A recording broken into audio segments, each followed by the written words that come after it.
అక్షయ తృతీయను ఎందుకు జరుపుకోవాలి? దీని వెనకాల ఉన్న పురాతన కథ ఏమిటి? బంగారం ఎందుకు కొనాలి? మహాభారతంకి అక్షయ తృతీయకి సంబంధం ఏమిటి? అనే అటువంటి ప్రశ్నలకు సూటిగా షార్ట్గా మిస్ అవ్వకుండా చివరి వరకు తప్పకుండా చూడండి.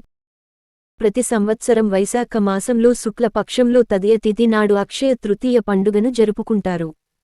ఈ పవిత్రమైన రోజున ఏ పని చేపట్టినా ఖచ్చితంగా విజయం లభిస్తుందని చాలా మంది నమ్ముతారు. పురాణాల ప్రకారం శ్రీకృష్ణుడు యుధిష్ఠరుడు అక్షయ తృతీయ పవిత్రత గురించి వివరించాడు. ఈ పర్వదినానే చార్ధాంలోని బద్రీనాథ్, గంగోత్రి ఆలయాల తలుపులు తెరవబడతాయి. ఈ రోజు నుంచే భక్తులకు దర్శన భాగ్యం కలుగుతుంది. ఈ సందర్భంగా అక్షయ తృతీయ పండుగను ఎందుకు జరుపుకుంటారు? ఈ పండుగకు పురాణాలకు ఉండే సంబంధాలేంటి అనే ఆసక్తికరమైన విషయాలను ఇప్పుడు తెలుసుకుందాం. అక్షయ తృతీయ వంటి పవిత్రమైన రోజున భూలోకంలోకి బంగారం మొదటిసారిగా గండకీనదిలోని సాలగ్రామాల గర్భం నుంచి వైశాఖ శుద్ధ తదియ తిథి నాడు ఆవిర్భవించింది. అందుకే ఈ రోజును అక్షయ తృతీయగా జరుపుకుంటారు. ఇక్కడే మీకు ఓ సందేహం రావచ్చు, బంగారానికి ఈ పండుగకు సంబంధం ఏంటని. ఎందుకంటే బంగారం అనేది సాధారణ లోహం కాదు.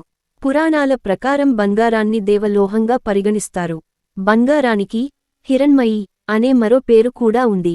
ఈ రోజున బంగారం కొనడంతో పాటు దానం చేయడం వల్ల అత్యుత్తమైన ఫలితాలు లభిస్తాయని పండితులు చెబుతారు.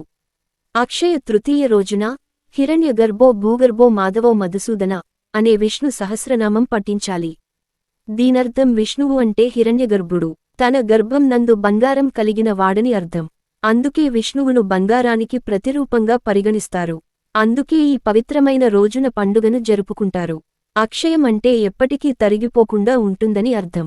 అందుకే ఈ రోజున ప్రతి ఒక్కరూ విలువైన ఆభరణాలు, స్థలాలు, ఇంటిని నిర్మించుకోవడం వంటివి చేస్తుంటారు.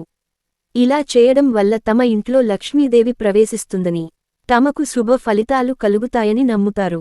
అక్షయ కుమారుడి జననం. యాస్టరిస్ట్ హిందూ పురాణాల ప్రకారం అక్షయ తృతీయ రోజునే పరశురాముడు, హయగ్రీవుడు, నరనారాయణుడు జన్మించారు. అక్షయ తృతీయ వంటి పవిత్రమైన రోజున బ్రహ్మదేవుడి కుమారుడైన అక్షయ కుమారుడు కూడా జన్మించాడు. క్షయం అంటే తరగనిది అని అర్థం. అక్షయ తృతీయ వేళ యక్షరాజుకు నిధులు లభించాయని పురాణాల్లో వివరించబడింది.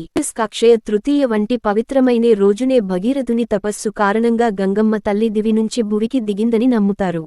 అక్షయ తృతీయ రోజునే ద్వాపర యుగం ముగిసిందని, సత్యయుగం, త్రేతాయుగం ప్రారంభమైందని నమ్ముతారు. అక్షయ తృతీయ రోజు నుంచే వేదవ్యాసుడు, గణేశుడు మహాభారతాన్ని రాయడాన్ని ప్రారంభించారు. అక్షయ తృతీయ రోజునే ఆది శంకరాచార్యులు కనకధార స్తోత్రాన్ని రచించారు. అక్షయ తృతీయ వంటి పవిత్రమైన రోజునే మహాభారత యుద్ధం ముగిసినట్లు పురాణాల ద్వారా తెలుస్తోంది.